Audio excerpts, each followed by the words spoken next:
Graça e paz vos sejam multiplicadas no pleno conhecimento de Deus e de Jesus Cristo, o nosso Senhor. Sou o pastor Dimas Souza e aqui estamos para continuarmos a estudar as lições bíblicas de nossa escola dominical. Rapidamente, eu quero pedir que você compartilhe esse vídeo, deixe o seu like e no finalzinho, deixe seu comentário aqui, pois ajudará muito a continuarmos produzindo vídeos como este para vocês. Bom, estamos diante da lição de número 2, elaborado para o ensino presencial no dia 14 de janeiro. E a lição de número 2 traz como o assunto imagens bíblicas da igreja. O texto áureo da nossa lição está em 1 Pedro capítulo 2, versículo 9, que diz: Mas vós sois a geração eleita, o sacerdócio real, a nação santa, o povo adquirido, para que anuncieis as virtudes daquele que vos chamou das trevas para a sua maravilhosa luz. A verdade prática diz: por meio de cada imagem que retrata a igreja, o Espírito Santo revela-nos o quão gloriosa ela é. A nossa leitura bíblica em classe está em Efésios capítulo de número 5, dos versículos 25 ao 32, e 1 Pedro capítulo 2, o versículo 9 e o versículo de número 10. Na lição passada, nós falamos sobre a origem da igreja. Agora, a partir desta segunda lição até a lição de número 4, será abordado assuntos que tratam da natureza da igreja. Ou seja, na lição passada, quando foi abordado a origem da igreja, nós apresentamos a igreja como um projeto elaborado por Deus ainda antes que o mundo humano viesse a existir.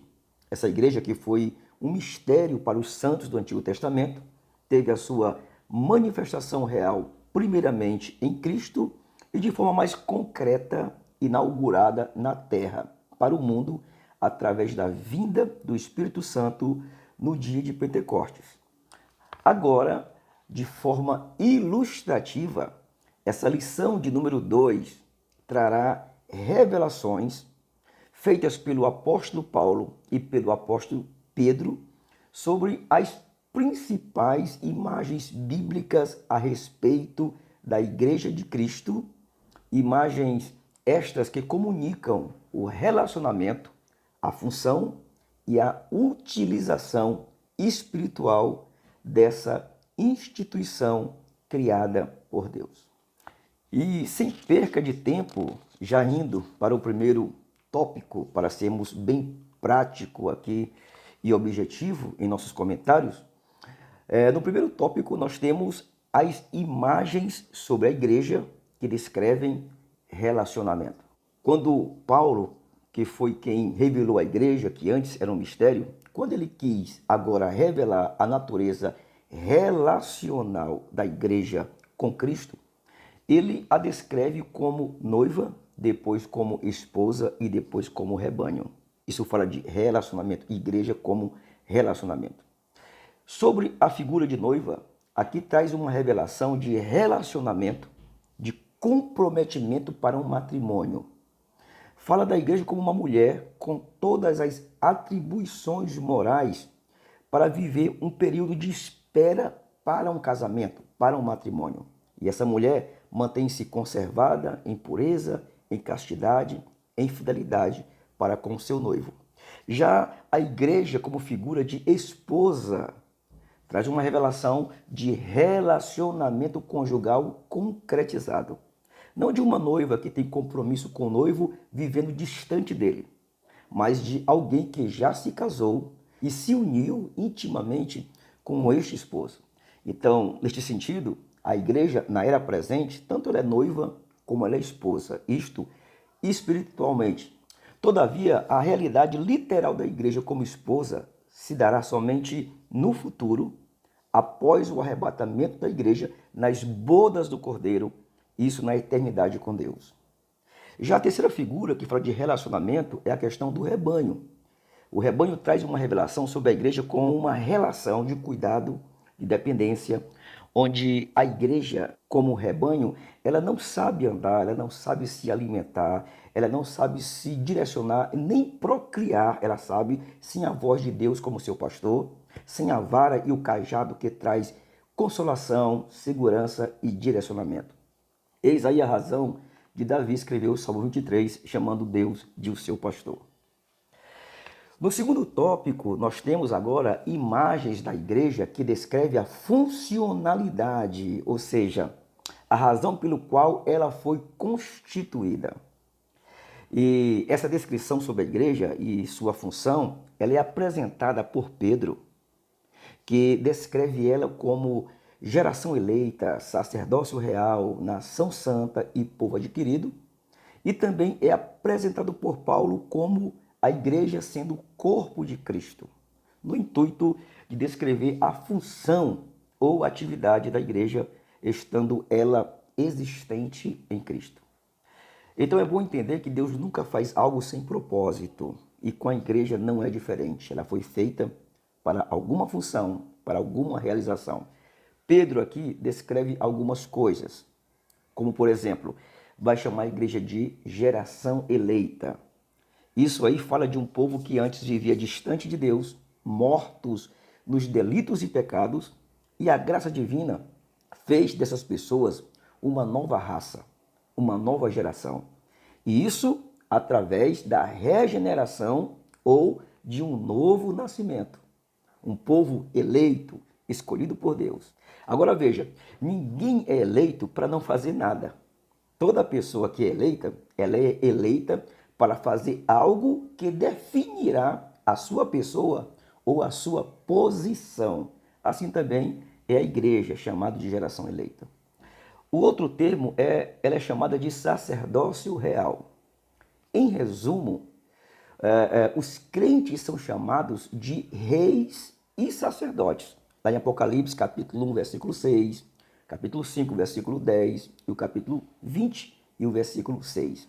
E aqui em Pedro 2 e 9 é chamado de sacerdócio real como reflexo de sua posição privilegiada de herdeiro do reino do Todo-Poderoso de Deus e do Cordeiro.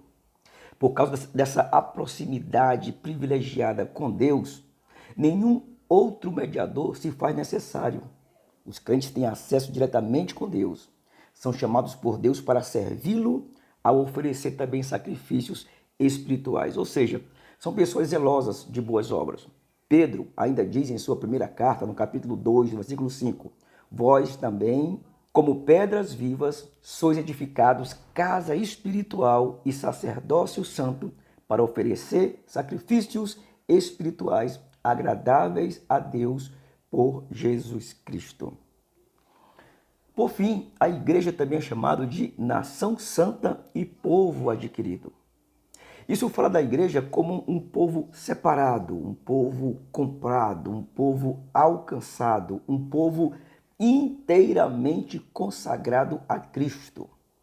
Agora, tudo isso para quê?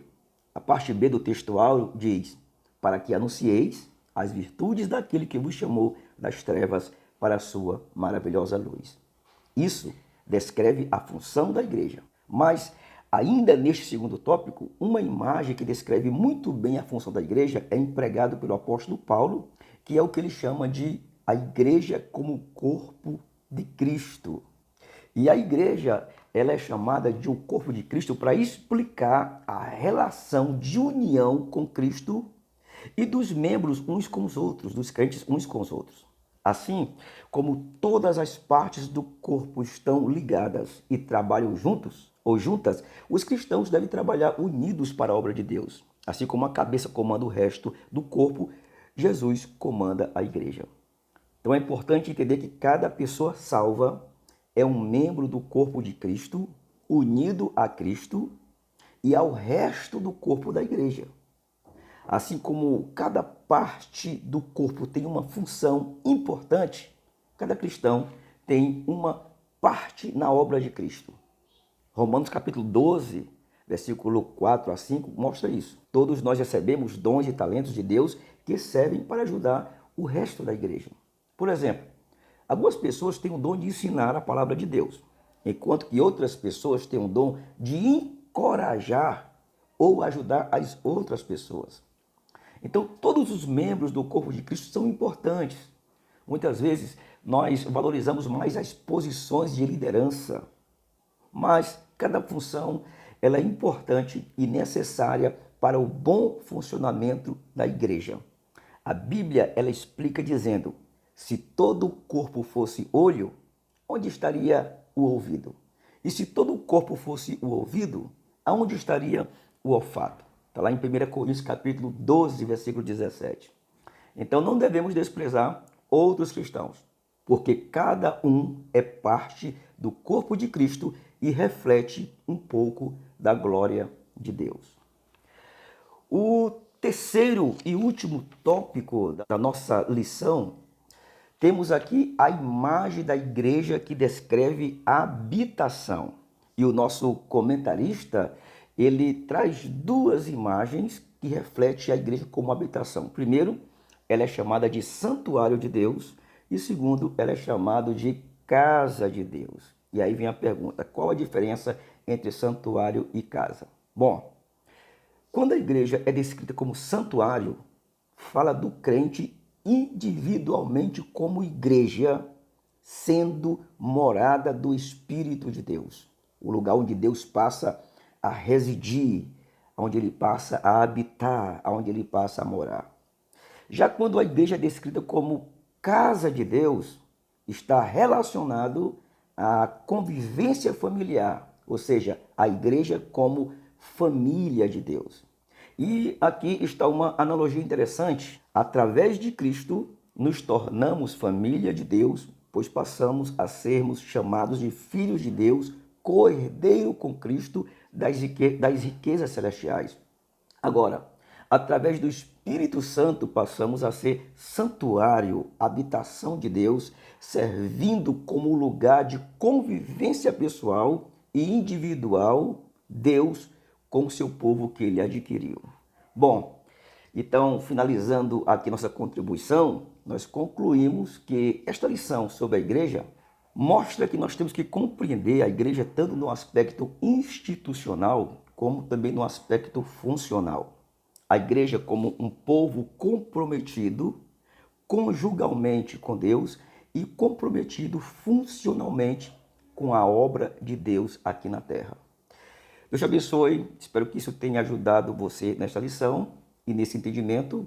Deixe seu like, seu comentário aqui embaixo e este é o meu entendimento. Até a próxima.